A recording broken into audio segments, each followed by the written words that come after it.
After a record-breaking year for manatee deaths, several groups are now suing the federal government to help save the sea cows we have left. So in 2021, 1,101 manatees died. More than 350 of those deaths happened in Brevard County alone. It's the most in the state. News 6's James Sparvero has more on the lawsuit filed today.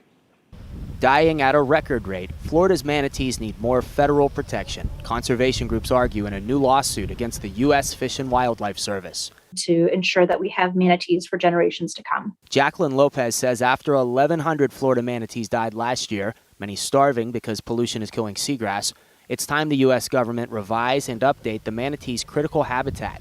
While the Fish and Wildlife Service designates Florida waterways as the manatee's critical habitat, Lopez says there is no detailed description of the environmental threats the waters face. The lawsuit asks the judge to set deadlines on making revisions. To keep those waters clean so that they can sustain seagrass, which in turn sustains all of the wonderful wildlife in Florida.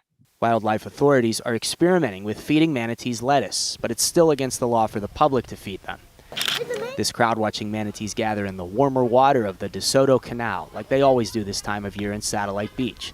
And in Washington, Congress continues debating whether to reclassify manatees as an endangered species. Start cleaning up the water, grow the seagrass. They got to do that. Unless we're ensuring that all of that is there and secure, manatees are not going to survive into the future. We're going to continue to see these really large mortality events.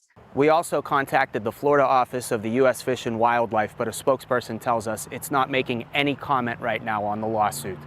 On the Indian River Lagoon, I'm James Sparvero, Getting Results News 6.